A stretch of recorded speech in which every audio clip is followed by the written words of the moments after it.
نحمده ونصلي على رسوله الكريم اما بعد فاعوذ بالله من الشيطان الرجيم بسم الله الرحمن الرحيم رب اشرح لي صدري ويسر لي امري واحلل عقدة من لساني يفقهوا قولي۔ السلام علیکم ورحمۃ اللہ وبرکاتہ۔ کیونکہ اللہ تعالیٰ کا وعدہ ہے قد افلح المؤمنون الذین هم فی صلاتهم خاشعون، یقیناً فلاح پا گئے وہ مومن جو اپنی نمازوں میں خشوع اختیار کرتے ہیں۔ اور پھر یہ دعا بھی پڑھتا رہے، رب اجعلنی مقیم الصلاۃ ومن ذریتی ربنا وتقبل دعا، اے میرے رب مجھے بھی اور میری اولاد کو بھی نماز قائم رکھنے والا بنا، اے پروردگار میری یہ دعا قبول فرما لے۔ پھر اسی طرح یہ ہے کہ انسان فرض نماز کے بعد خصوصی طور پر دعا کرے، کیونکہ وہ دعا کی قبولیت کا وقت ہوتا ہے۔ پھر ہر نماز کے بعد تسبیحات فاطمہ پڑھے، 33 بار سبحان اللہ، 33 بار الحمدللہ اور 34 بار اللہ اکبر۔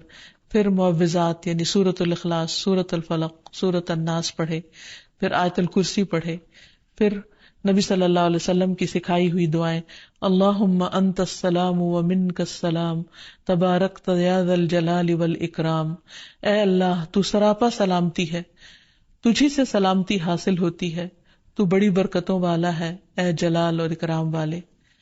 پھر اس کے بعد رب اعنی علی ذکرک و شکرک و حسن عبادتک، اے میرے رب اپنا ذکر کرنے، شکر کرنے اور بہترین انداز میں اپنی عبادت کرنے میں میری مدد فرما۔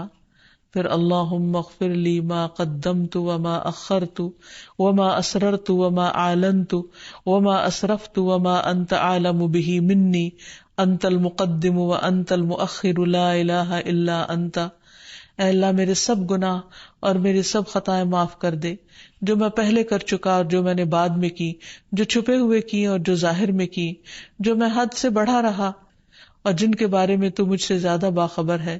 تو ہی نیکی اور خیر میں آگے کرنے والا اور پیچھے کرنے والا ہے، تیرے سوا کوئی معبود نہیں۔ پھر اسی طرح لا الہ الا اللہ وحدہ لا شریک لہ، لہ الملک ولہ الحمد وہو علی کل شیء قدیر، اللہم لا مانع لما اعطیت ولا معطی لما منعت ولا ينفع ذا الجد منک الجد، اللہ کے سوا کوئی معبود نہیں، وہ تنہا ہے، اس کا کوئی شریک نہیں، بادشاہت اسی کے لیے ہے اور اسی کے لیے تمام تعریفیں ہیں، اور وہ ہر چیز پر قدرت رکھنے والا ہے۔ اے اللہ جو کچھ تو نے دیا ہے اسے کوئی روکنے والا نہیں، اور جو کچھ تو نے روک دیا اسے کوئی دینے والا نہیں، اور کسی مالدار اور نصیب ور کو تیری بارگاہ میں اس کا مال فائدہ نہیں پہنچا سکتا۔ پھر ایک اور دعا ہے جو نبی صلی اللہ علیہ وسلم نماز کے بعد پڑھا کرتے تھے، ہمیں بھی اس کی پابندی کرنی چاہیے۔ اللہم انی اعوذ بک من عذاب القبر، اللہم انی اعوذ بک من عذاب النار، اللہم انی اعوذ بک من الفتن ما ظہر منها وما بطن، اللہم انی اعوذ بک من فتنة الاعور الکذاب، اے اللہ میں عذاب قبر سے تیری پناہ میں آتا ہوں، اے اللہ میں عذاب جہنم سے تیری پناہ میں آتا ہوں، اے اللہ میں ظاہری اور باطنی فتنوں سے تیری پناہ میں آتا ہوں، اور اے اللہ میں اس کان دجال کے فتنے سے تیری پناہ میں آتا ہوں جو بہت بڑا کذاب ہوگا۔ تو دعا ہے کہ اللہ سبحانہ وتعالی ہمیں نماز کی حکمتوں اور فائدوں کو سمجھنے کی توفیق دے، نماز کی پابندی کی توفیق عطا فرمائے، اور قبولیت والی نمازوں کی توفیق عطا فرمائے جن میں خشوع و خضوع ہو، اللہ کی یاد ہو، اور پھر نماز کے اندر اور نماز کے باہر بہترین اذکار کرنے کی توفیق عطا فرمائے۔ نبی صلی اللہ علیہ وسلم نے فرمایا جب تم میں سے کوئی شخص نماز کے لیے کھڑا ہوتا ہے تو اللہ تعالیٰ کی رحمت اس کی طرف متوجہ ہوتی، یعنی وہ رحمت کا مستحق ہو جاتا ہے، اور ایسے بندے سے اللہ سبحانہ و تعالیٰ خوش ہوتے ہیں، کیونکہ ایسے لوگ اللہ تعالیٰ کو راضی کرنے کے لیے دوڑ دھوپ کر رہے ہوتے ہیں۔ فرمایا جو مسلمان مرد نماز اور ذکر کے لیے مسجدوں میں پابندی سے حاضر ہوتا ہے، اللہ تعالیٰ اس سے ایسا خوش ہوتے ہیں جس طرح مسافر کے گھر والے اس کے گھر واپس آنے پر خوش ہوتے ہیں۔ یعنی ایک شخص لمبے طویل سفر کے بعد جب گھر لوٹتا ہے تو گھر والوں کی خوشی کا ٹھکانہ نہیں ہوتا، تو اسی طرح جب ایک بندہ اپنے دنیا کے کام کاج چھوڑ کر مسجد میں حاضری دیتا ہے تو اللہ سبحانہ وتعالیٰ بھی اس سے اسی طرح خوش ہوتے ہیں۔ پھر اسی طرح خصوصی طور پر جو شخص فجر کی نماز پڑھتا ہے وہ اللہ کے ذمے میں آ جاتا ہے۔ اللہ تعالیٰ کی پناہ میں آ جاتا ہے. رسول اللہ صلی اللہ علیہ وسلم نے فرمایا جس نے صبح کی نماز پڑھی وہ شام تک اللہ کے ذمے میں ہے. پھر اسی طرح ایسا شخص فرشتوں کی دعائیں پاتا ہے. رسول اللہ صلی اللہ علیہ وسلم نے فرمایا جب کوئی شخص نماز کے بعد اپنی جائے نماز پر بیٹھا رہتا ہے تو فرشتے اس پر صلاۃ پڑھتے رہتے ہیں. اور فرشتوں کی صلاۃ کیا ہے؟ اللہم اغفر لہ، اللہم ارحمہ، اے اللہ تو اسے بخش دے، اے اللہ تو اس پر رحم فرما. تو اس سے یہ بھی پتہ چلتا ہے کہ نماز کا سلام پھیرتے نہیں اٹھ جانا چاہیے، بلکہ اپنی جگہ پر بیٹھ کر دعا کرنی چاہیے، ذکر کرنا چاہیے. اور خاص طور پر اگر ایک نماز کے بعد دوسری نماز کا انتظار کرنا پڑے تو اس سارے وقت میں، اس سارے عرصے میں ایسا شخص فرشتوں کی دعائیں لیتا رہتا ہے. پھر اسی طرح یہ ہے کہ نماز سے انسان کے گناہ جھڑتے ہیں، اس کے بوجھ ہلکے ہوتے ہیں، اور پھر انسان کو پاک کرنے کا ذریعہ بنتی ہے. رسول اللہ صلی اللہ علیہ وسلم نے فرمایا جب بندہ وضو کرتا ہے اور کامل وضو کر کے نماز شروع کرتا ہے، اور کامل یعنی مکمل نماز پڑھتا ہے، تو اپنی جگہ سے ایسے نکلتا ہے جیسے ماں کے پیٹ سے وہ اپنے تمام گناہوں سے پاک ہو چکا ہوتا ہے. ویسے بھی آپ صلی اللہ علیہ وسلم نے ایک مشہور اگزامپل میں یہ سمجھایا کہ کیا تم میں سے کسی شخص کے دروازے پر اگر نہر ہو اور وہ دن میں 5 مرتبہ اس میں نہائے تو اس کے جسم پر کوئی میل کچیل باقی رہے گا؟ تو لوگوں نے عرض کیا کہ ہرگز نہیں. تو آپ نے فرمایا جو شخص 5 نمازیں پڑھتا ہے تو اس پر بھی کسی قسم کے گناہ باقی نہیں رہتے. آپ نے ایک اور جگہ پر یہ بھی فرمایا کہ مسلمان بندہ جب اللہ کی رضا حاصل کرنے کے لیے نماز پڑھتا ہے تو اس کے گناہ اسی طرح جھڑ جاتے ہیں جیسے اس درخت کے یہ پتے جھڑتے ہیں. یعنی جو خزاں کے موسم میں درختوں سے پتے جھڑتے ہیں تو کچھ بھی باقی نہیں رہتا. اسی طرح نماز کے ساتھ سارے گناہ ایسے صاف ہوتے ہیں کہ کچھ بھی اس کے اوپر بوجھ باقی نہیں رہتا. پھر اسی طرح انسان کی برائیاں دور ہو جاتی ہیں، بری عادات دور ہوتی ہیں. دنیا اور آخرت میں انسان کو نور نصیب ہوتا ہے، کیونکہ نبی صلی اللہ علیہ وسلم نے فرمایا کہ الصلاۃ نور، نماز نور ہے. انسان اس سے راحت اور سکون پاتا ہے. نبی صلی اللہ علیہ وسلم جب پریشان ہوتے تو حضرت بلال کو کہتے کہ یا بلال نماز قائم کرو، یعنی اذان دو اور مجھے راحت پہنچاؤ. آپ نے اسے اپنی آنکھوں کی ٹھنڈک قرار دیا. پھر اسی طرح قرآن مجید سے یہ بھی پتہ چلتا ہے کہ نماز انسان کو برائیوں اور بے حیائیوں سے بھی روکتی ہے. اللہ تعالیٰ فرماتے ہیں ان الصلاۃ تنہی عن الفحشاء والمنکر، کہ نماز انسان کو بے حیائی اور برائی سے روکتی ہے. وَلَذِكْرُ اللَّهِ اکبر، اور اللہ کا ذکر یقیناً سب سے بڑا ہے. وَاللَّهُ يَعْلَمُ مَا تَصْنَعُونَ، اور اللہ خوب جانتا ہے جو تم کرتے ہو، یعنی جو بھی تمہارے اعمال ہیں ان سے خوب واقف ہے. پھر اسی طرح یہ ہے کہ انسان سے برے اخلاق اور بری صفات جو ہیں وہ ختم ہوتی چلی جاتی ہیں، کیونکہ اللہ تعالیٰ کا وعدہ ہے کہ جو شخص اپنی نماز میں پابندی کرے گا وہ ان چیزوں سے بچے گا. ان الانسان خلق ہلوعا اذا مسہ الشر جزوعا واذا مسہ الخیر منوعا الا المصلین الذین هم علی صلاتهم دائمون. بلا شبہ انسان تھوڑ دلا بنایا گیا ہے، جب اسے کوئی تکلیف پہنچتی ہے تو گھبرا اٹھتا ہے، جب اسے مال ملتا ہے تو بخیل بن جاتا ہے، سوائے نماز ادا کرنے والوں کے جو اپنی نماز پر ہمیشگی اختیار کرتے ہیں. یعنی ایسے لوگ پھر ان برائیوں سے بچ جاتے ہیں. پھر اسی طرح روزمرہ زندگی میں پیش آنے والے جو فتنے ہیں ان کا کفارہ بھی نماز بنتی ہے. پھر اسی طرح قیامت کے دن برہان اور نجات کا ذریعہ بنے گی نماز، اور جو شخص نمازیں ضائع نہ کرے اس سے جنت کا وعدہ کیا گیا ہے.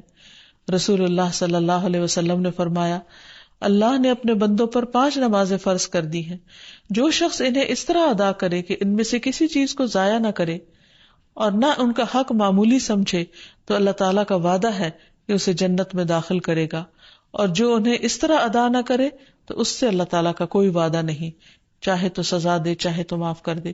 اس لیے نماز کے سلسلے میں یہ بات بھی یاد رہے کہ انسان نماز کو صحیح طریقے پر ادا کرے، یعنی پورے آداب، شرائط اور سنن واجبات کی پابندی کرتے ہوئے. اور اگر انسان نماز کی طرف راغب نہیں ہوتا تو اس سے انسان کا بہت بڑا نقصان ہو جاتا ہے. اللہ سبحانہ و تعالیٰ قرآن مجید میں فرماتے ہیں وَأَقِيمُوا الصَّلَاةَ وَلَا تَكُونُوا مِنَ الْمُشْرِكِينَ، نماز قائم کرو اور مشرکین میں سے نہ ہو جاؤ. یعنی نماز جو ہے وہ انسان کی توحید کی علامت ہے، انسان کے ایمان کی گواہی ہے. نبی صلی اللہ علیہ وسلم نے فرمایا انسان اور اس کے کفر اور شرک کے درمیان فرق نماز سے ہوتا ہے، یعنی نماز کا چھوڑنا جو ہے وہ اس فرق کو ختم کر دیتا ہے. پھر اسی طرح منافقین جو تھے ان پر نماز بہت بھاری تھی، تو یہ نفاق کی علامتوں میں سے ہے کہ انسان نمازوں میں سستی کرے. قرآن مجید میں آتا ہے وَلَا يَأْتُونَ الصَّلَاةَ إِلَّا وَهُمْ كُسَالَىٰ، کہ وہ نماز نہیں پڑھتے مگر سستی کے مارے، یعنی بہت بوجھل سمجھ کے اور بہت مصیبت سمجھ کر اس کو ادا کرتے ہیں، شوق سے نماز کی طرف نہیں آتے. پھر آپ نے یہ بھی فرمایا کہ جس نے نماز ترک کر دی، چھوڑ دی، اس کا کوئی دین نہیں، یعنی یہ دیندار ہونے کی علامت ہے. پھر اسی طرح آپ نے فرمایا کہ اس شخص کا کوئی ایمان نہیں جس نے نماز ادا نہیں کی. پھر اسی طرح یہ ہے کہ ایسے شخص سے اللہ تعالیٰ کی ذمہ داری ختم ہو جاتی ہے، یعنی حفاظت ختم ہو جاتی ہے. اور ایک نماز کا چھوڑنا بھی بہت بڑا نقصان ہے. آپ نے فرمایا جس کی عصر کی نماز فوت ہو گئی گویا اس کا مال اور اولاد فنا ہو گیا. یعنی اتنے بڑے بڑے نقصان انسان کرتا ہے جب نماز چھوڑتا ہے. پھر اسی طرح بے نمازی انسان کے لیے موت کی سختیوں کا بھی ذکر ہے. فرمایا وَالْتَفَّتِ السَّاقُ بِالسَّاقِ إِلَىٰ رَبِّكَ يَوْمَئِذٍ الْمَسَاقُ فَلَا صَدَّقَ وَلَا صَلَّىٰ وَلَٰكِنْ كَذَّبَ وَتَوَلَّىٰ. اور پنڈلی پنڈلی کے ساتھ لپٹ جائے گی، اس دن تیرے رب ہی کی طرف روانگی ہے، سو اس نے نہ تصدیق کی اور نہ نماز ادا کی، لیکن اس نے جھٹلایا اور منہ پھیرا. یعنی یہ موت کے دن کا منظر ہے کہ اس وقت انسان کی حالت کیا ہوگی اگر وہ دنیا میں اللہ کی عبادت نہیں کرتا اور نماز نہیں پڑھتا. اسی طرح نماز سے غافل جو ہے اس کے لیے قبر میں بھی سزا بتائی گئی. سمرہ بن جندب کہتے ہیں نبی صلی اللہ علیہ وسلم کے خواب کو بیان کرتے ہوئے آپ نے فرمایا کہ جس ایک شخص کو دیکھا آپ نے کہ جس کا سر پتھر سے کچلا جا رہا تھا، وہ قرآن کا حافظ تھا مگر وہ قرآن سے غافل ہو گیا تھا اور فرض نماز پڑھے بغیر سو جایا کرتا تھا. یعنی ایون اگر کسی نے قرآن مجید حفظ کر رکھا ہے تو وہ بھی فائدہ نہیں دے گا جب تک کہ انسان نماز کی پابندی نہ کرے. پھر اسی طرح قرآن مجید میں ان لوگوں کے لیے بھی وعید ہے جو نمازوں کو ضائع کر دیتے ہیں. فرمایا فویل للمصلین الذین هم عن صلاتهم ساہون. پھر ایسے نمازیوں کے لیے ہلاکت ہے جو اپنی نماز سے غافل رہتے ہیں.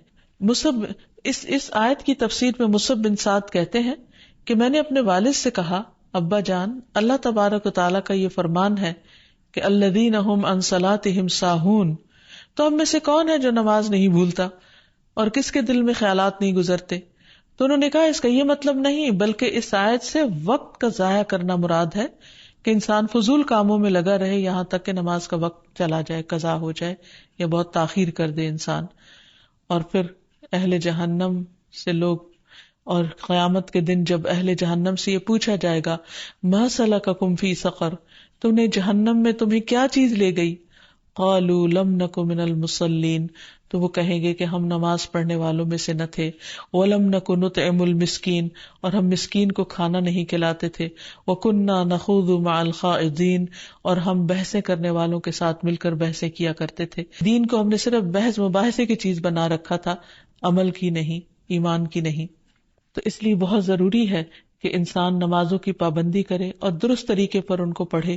لیکن اگر کسی وجہ سے غفلت ہو رہی ہو یا انسان کا دل نہ چاہتا ہو یا اس کے لیے بوجھل ہو رہی ہو تو انسان اللہ تعالیٰ سے دعا مانگے کہ اللہ تعالیٰ مجھے خشوع و خضوع والی نماز نصیب فرما. پھر اسلام کا دوسرا بڑا رکن ہے نماز. اسلام کی بنیاد 5 چیزوں پر ہے، جن میں سب سے پہلے توحید ہے اور پھر دوسرا ذکر نماز کا آتا ہے. نبی صلی اللہ علیہ وسلم نے بار بار اس کی تلقین فرمائی. ایک دیہاتی آپ کی خدمت میں حاضر ہوا اور عرض کیا یا رسول اللہ صلی اللہ علیہ وسلم، اسلام کیا ہے؟ آپ نے فرمایا دن رات میں 5 نمازیں پڑھنا. اس نے پوچھا کیا ان کے علاوہ بھی مجھ پر کوئی نماز فرض ہے؟ آپ نے فرمایا نہیں. تو گویا یہ ایک بیسک منیمم ریکوائرمنٹ ہے کہ ہر انسان اپنے رب کے سامنے، یعنی ہر مومن اپنے رب کے سامنے دن میں 5 بار جھکے اور وقت کی پابندی کے ساتھ حاضری دے. پھر اسی طرح اللہ سبحانہ وتعالی دن میں 2 بار فرشتوں سے بندوں کی نمازوں کی رپورٹ لیتے ہیں، خبر لیتے ہیں. رسول اللہ صلی اللہ علیہ وسلم نے فرمایا تمہارے پاس دن اور رات میں فرشتے باری باری آتے ہیں اور وہ نماز فجر اور نماز عصر میں جمع ہوتے ہیں. جو فرشتے رات کو تمہارے پاس رہیں وہ آسمان پر جاتے ہیں تو ان کا رب ان سے پوچھتا ہے، حالانکہ وہ اپنے بندوں کا حال خوب جانتا ہے، کہ تم نے میرے بندوں کو کس حال میں چھوڑا. وہ کہتے ہیں ہم نے اس حال میں چھوڑا کہ وہ نماز پڑھ رہے تھے، اور اس حال میں ان کے پاس پہنچے کہ وہ نماز پڑھ رہے تھے۔ تو اللہ سبحانہ وتعالی انسان سے کوئی رزق نہیں چاہتے، انسان سے کیوں؟ تو اللہ سبحانہ وتعالی نے بندوں کو پیدا ہی اپنی عبادت کے لیے کیا ہے۔ وہ ان سے دنیا کا مال یا رزق نہیں چاہتے، وہ چاہتے ہیں کہ بندے اپنی بندگی کا ثبوت دیں اور اس کے لیے وہ طریقہ اختیار کریں جو اللہ تعالیٰ نے خود ان کو اس کام کے لیے سکھایا ہے، یعنی نماز۔ پھر اس کے علاوہ یہ بات بھی یاد رہے کہ نماز صرف ایک فریضہ ہی نہیں، یا نماز صرف اللہ سبحانہ وتعالیٰ کا حکم ماننا ہی نہیں، بلکہ نماز انسان کے گناہوں کی آگ کو بجھانے کا کام بھی دیتی ہے، یعنی خود انسان کے لیے پیوریفیکیشن اور تزکیہ کا کام کرتی ہے اور اس کو برے انجام سے بچاتی ہے۔ رسول اللہ صلی اللہ علیہ وسلم نے فرمایا، جب ہر نماز کا وقت شروع ہوتا ہے تو ایک منادی کو بھیجا جاتا ہے، یعنی جو آواز لگاتا ہے، وہ یوں اعلان کرتا ہے، آدم کے بیٹو اٹھو اور اس آگ کو بجھاؤ جو تم نے اپنے نفسوں کے لیے جلائی ہے۔ تو وہ کھڑے ہوتے ہیں اور وضو کرتے ہیں تو ان کی آنکھوں سے گناہ جھڑ جاتے ہیں، اور جب وہ نماز پڑھتے ہیں تو اس اور سابقہ نماز کے درمیانی وقفے میں ہونے والے گناہ بخش دیے جاتے ہیں۔ پھر وہ لوگ گناہ کر کے آگ جلاتے ہیں۔